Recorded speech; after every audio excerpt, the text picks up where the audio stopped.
Alright, movie की starting एक बड़े ही अनसेटलिंग टिपिकल वे में होती है, जिसमें हम सभी ही कनाडा के शहर क्यूबेक के अंदर सबसे पहले एक रेसिंग ट्रैक को देख पाते हैं, जहाँ पर कोई मैथ्यू नाम का रेसर, जो कि वो बेसिकली कोई कार रेस जीत गया था, तो वो उसी का ही सेलिब्रेशन अपनी वाइफ जेन के साथ ही कर रहा था। तो तभी ही इनकी साइड की ओर कोई टीनेज लड़की जिसका नाम डिक्सी था, वो काफी देर से इस कपल को बड़े ही अजीबो तरीके से बिना कुछ बोले और बिना अपनी आंखों को झपकाए बस खड़े होकर घूरे जा रही होती है। तो बस इसी ही चीज को देखते हुए मैथ्यू ये उस लड़की के पास जाकर उससे बात करने के लिए ही जाता, तो तभी ही उससे पहले वो लड़की वो एकदम से भाग सीधा जैन की तरफ आ उसकी गर्दन को कस के पकड़ अपने दांतों की मदद से उनकी गर्दनों को चीर के फाड़ बहरे में से मार डालती है। बट मैथ्यू वो इस हमले में कहीं न कहीं बच जाता है और जैसे तैसे अपनी कार को लेकर इधर से निकल जाता है। अब दोस्तों, मेरा इस सीन को कवर करने का मकसद यही था कि क्यूबेक सिटी के अंदर अचानक से आउट ऑफ नोवेयर किसी तरीके का वायरस स्प्रेड होके अनफॉर्चुनेटली इरप्ट हो गया था, जिसके चलते इंसान उसके कांटेक्ट में आती ही बिल्कुल ही किसी ज़ॉम्बी की तरह रिएक्ट करने लगता था, जैसा कि अभी हम सभी ने डिक्सी के सिनेरियो में देखा है। और अब आगे चलकर यही सीन हम सभी के ही बहुत काम आने वाला है, स्पेशली एंडिंग में।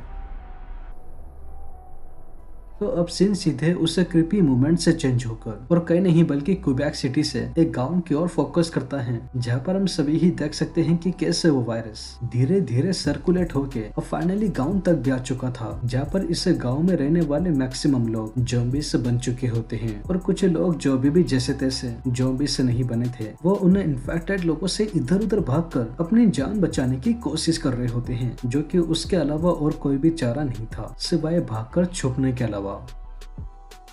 सो एनीवेज, इसी ही बीच हम सभी ही इस विलेज में रहने वाले दो बंदे को देख पाते हैं, जिनके नाम मैट एंड साइमन होते हैं, जो कि ये दोनों अपनी कुछ फैमिली मेंबर्स की डेड बॉडीज को जंगल के अंदर जला कर आ रहे थे। तो घर जाते वक्त साइमन को बेसिकली जंगल के एकदम बीचों बीच कुछ छोटे बच्चे बड़े ही अजीबो तरीके से बिना कुछ मूवमेंट किए खड़े दिखाई देने को मिलते हैं, जो कि ऐसा ही एग्जैक्ट इंसिडेंट हम सभी ने ही मूवी की शुरुआत में डिक्सी के वक्त भी देखा था। बट साइमन, जिसको पता नहीं था कि वो बच्चे इन्फेक्टेड होके ज़ॉम्बी से बने हुए हैं, ये मैट को फिलहाल के लिए कार के अंदर ही बैठे रहने के लिए कहता है और साइमन खुद जंगल की तरफ जाकर उन बच्चों की जान बचाने के लिए चले जाता है। तो बाय द वे, जंगल के अंदर आती ही साइमन को ठीक अपने सामने की तरफ एक बहुत ही एक चौंका देने वाला सीन दिखता है कि जिन बच्चों की ये जान बचाने के लिए आया हुआ था, वो दरअसल इन्फेक्टेड होकर ज़ॉम्बी से बने हुए होते हैं, जिनमें से एक बच्चा वो साइमन को बहरे में से उसकी गर्दन पे काट लेता है। बट तभी ही उसी ही वक्त साइमन वो उस लड़की के पेट में अपनी गन से शूट करके मार देता है। तो अब उस लड़की को ऐसे मारने के बाद साइमन वो बस इस जंगल से निकल ही रहा था, तो उसी ही वक्त इसको ठीक पीछे की तरफ अब एक और दिल दहला देने वाला सीन दिखाई देने को मिलता है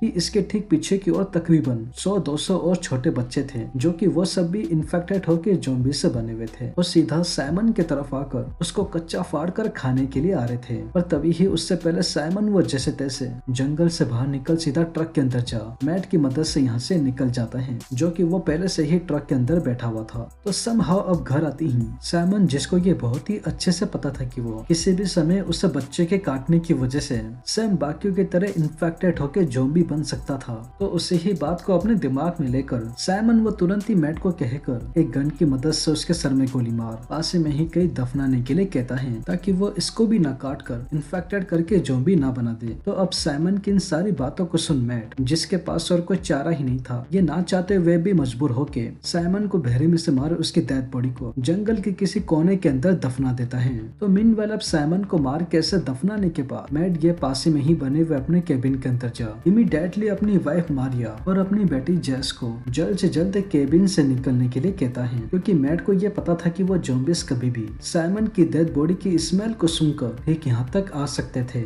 जिसके चलते वो ऑब्वियसली वो ज़ॉम्बी से बड़े ही आसानी से मैट और उसकी फैमिली पर अटैक भी कर सकते थे। तो बस सब ये सभी ही अपने ट्रक के अंदर बैठकर अपने एक फार्म हाउस के वहाँ पहुंच जाते हैं, जहाँ पर अभी इस समय एक भी सिंगल बंदा मौजूद नहीं था सिवाय मैट और उसकी फैमिली के अलावा। तो खैर, मैट के अपने फार्म के अंदर जाने से पहले मारिया और जेस को कार के अंदर ही बैठे रहने के लिए कहता है और खुद अकेले सामने बने हुए फार्म की तरफ जाकर यह पता करने के लिए जाता है कि इनके फार्म के आसपास कोई ज़ॉम्बीज तो नहीं रह रहे जो इन पे अटैक वगैरह ना करते। तो बाय द वे फार्म के पास आती ही मैट को अपने आसपास तो कोई भी ज़ॉम्बी दिखाई देने को नहीं मिलता, बट शॉकिंगली इसको अपने फार्म के पीछे बेसिकली एक खेत के अंदर एक बिल्कुल ही होश उड़ा देने वाला सीन दिखता है कि तकरीबन 100 से भी ज्यादा ज़ॉम्बीज़ वियर्ड तरीके से खड़े होकर बिना हिले ढूले एक दूसरे को घूरे जा रहे होते हैं। तो इस अनसेटलिंग सीन को देख मैट वो चालाकी से बिना आवाज करे हुए एक पीछे ही खड़ी हुई अपनी कार की तरफ ही जा रहा था। तो तभी ही उसी ही वक्त इसके साइड में ही एक क्रीपी सा ज़ॉम्बी आके खड़ा हो जाता है, जो कि मैट को देखते ही जोर जोर से अचानक से चिल्लाना शुरू हो जाता है। तो इसके चिल्लाने की आवाज को सुन ठीक पीछे ही खेत के अंदर मौजूद बाकी और वो सभी ही क्रीपी ज़ॉम्बीज़ एकदम से ही अलर्ट होकर सीधे भागकर मैट की तरफ ही आना शुरू कर देते हैं। तो अब इस दिल दहला देने वाले दृश्य को देख मैट वो उन ज़ॉम्बीज़ के अपने पास आने से पहले ही फटाफट से भागकर अपनी कार की तरफ जा जेस और मारिया को लेकर उन क्रीपी ज़ॉम्बीज़ के हाथों से मरने से पहले ही तुरंत ही इस वियर्ड से सुनसान से इलाके से निकल जाता है, जो कि सबसे बेटर डिसीजन था। तो अब उसे ट्रेजिक इंसिडेंट के बाद ये सभी ही फिर से अपने केबिन की तरफ जाने की बजाय जहाँ से ये आए थे जिधर इन्होंने साइमन की डेड बॉडी को गाड़ा था, मैरी के पेरेंट्स के घर जाने का फैसला करते हैं, जो कि उसके अलावा इन सभी के ही पास जैसा कि हम सभी देखते ही आ रहे हैं और कोई जगह रहने के लिए नहीं थी। तो अब सीन यहाँ से डायरेक्ट रात की ओर ही फोकस करता है, जहाँ पर मैट, मारिया और बाकी और सब केबिन के अंदर सो ही रहे थे। तो तभी ही अचानक से इन सभी को ही बाहर की तरफ बने हुए कुछ जंगल की झाड़ियों वगैरह से उन्हीं ही क्रीपी ज़ॉम्बीज़ की चिल्लाने की आवाज सुनाई देती है, जो कि शॉकिंगली भागकर इनके केबिन की तरफ ही आ रहे थे। बिकॉज सोने से पहले मारिया की मदर टेरेसा ने खाना पकाने वाली चिमनी को बंद करना भूल गई थी, जिसके चलते कंटिन्यूसली धुआं वो हवा में फ्लोट करते हुए अनफॉर्चुनेटली जंगल की तरफ चले गया था, जहाँ पर वो सभी ही ज़ॉम्बीज़ उस खाने के स्मेल को सुन एक्टिव होके अब इनके घर की तरफ ही आ रहे होते हैं। तो बस फाइनली इस मूवी के एंडिंग में मैट गे टेरेसा, मारिया और जेस को तुरंत ही इस केबिन से निकल ठीक पीछे ही बने हुए एक बड़े से जंगल की तरफ चलने के लिए कहता है, जो कि उसके अलावा जैसा कि हम सभी देख ही सकते हैं और कोई चारा ही नहीं था इन सभी के पास। तो अब भागते भागते ये सभी ही घर के पीछे बने हुए उसी ही जंगल के अंदर ही आ जाते हैं, जहाँ पर अब इन सभी को ही एक बहुत ही दिल दहला देने वाला सीन अपने आंखों के सामने दिखता है कि बेसिकली इस जंगल की चारों ओर वही इन्फेक्टेड क्रीपी ज़ॉम्बीज़ शॉकिंगली खड़े हुए होते हैं, जिन्होंने अब इनको चारों ओर से घेर लिया होता है और जान से मारने के लिए ही आ रहे होते हैं। तो ट्रेसा ये इस अनएक्सपेक्टेड सीन को देख मैट और मारिया को अपनी बेटी जेस को लेकर तुरंत यहाँ से जाने के लिए कहती है और खुद अपनी लाइफ को इन ज़ॉम्बीज़ के हाथों सैक्रिफाइस कर देती हैं। तो अब ट्रेसा की इन बातों को सुन मैट और मारिया के मजबूरी में यहाँ से जाती ही वो सभी ही ज़ॉम्बी से मिलकर ट्रेसा की बॉडी को बहुत ही बुरी तरीके से फाड़ कर चबा कर खा जाते हैं। तो अब सीन ट्रेसा के इतने भयानक तरीके से मरने के बाद वन लास्ट टाइम मारिया, जेस एंड मैट के ऊपर फोकस होता है। मैट जिसको ये बहुत ही अच्छे से पता था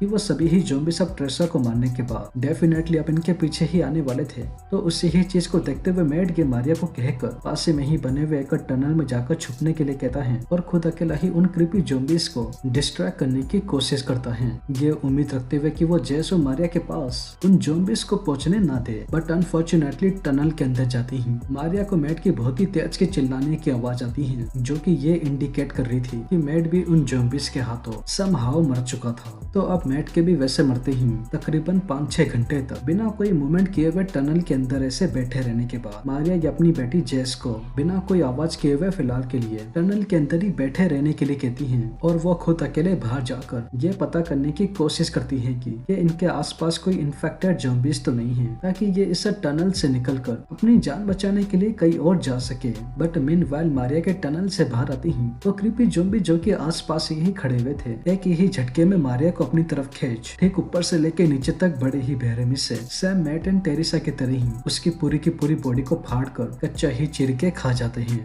तो अब अपनी मॉम को इस तरीके से ठीक सामने ऐसे मरता हुआ देख जेस ये अंदर से बुरी तरीके से डर कर जैसे तैसे टनल की पीछे की साइड से निकल बिना कोई आवाज किए हुए बड़ी ही चालाकी से उन्हें इन्फेक्टेड लोगों से अपनी जान को बचा गांव के बीचों बीचों मौजूद एक सड़क के पास पहुंच जाती है। तो जहाँ पर सड़क के पास आते ही जेस को ठीक अपने सामने एक व्हाइट कलर की रेसिंग कार आती हुई दिखती है, जो कि दिखने में सेम वैसे ही थी जैसा कि हम सभी ने ही मूवी की शुरुआत में मैथ्यू के टाइम पे देखी थी। एंड शॉकिंगली इस कार के अंदर से भी और कोई नहीं बल्कि सरप्राइजली मैथ्यू ही बाहर आता है, जो कि ये यहाँ पर जेस को बस इतना ही बताते हुए कहता है कि पूरी दुनिया उस ज़ॉम्बी के अटैक से फाइनली खत्म हो चुकी है। और बस इतना कहते ही मैथ्यू वो जेस को अपने साथ लेकर इस जंगल से चले जाता है। और अब ठीक इधर से ही ये movie right from that moment less FMS 2 के लिए शुरू हो जाएगी। जिसमें हम सभी ही इसके सेकंड पार्ट में ये देखकर पता करने की कोशिश करेंगे कि आखिर में ये वायरस कहां से आया था, जिसके चलते क्यूबेक सिटी के सभी ही लोग अचानक से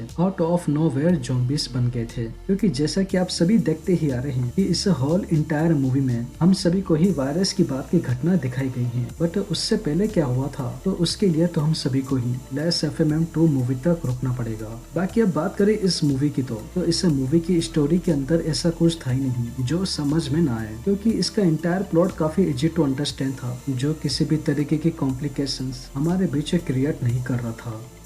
तो वेल दोस्तों, यही थी लेस FMM की एक्सप्लेनेशन एंड आई होप आप सभी को ये वीडियो जरूर पसंद आई होगी। और अगर वीडियो पसंद आई हो तो चैनल को सब्सक्राइब किए बिना और वीडियो को लाइक किए बिना बिल्कुल भी मत जाइएगा, क्योंकि मैं अपने आने वाले वीडियो में ऐसे ही और मूवीज की एक्सप्लेनेशन लेकर आता रहूँगा। तो तब तक के लिए take care and peace out.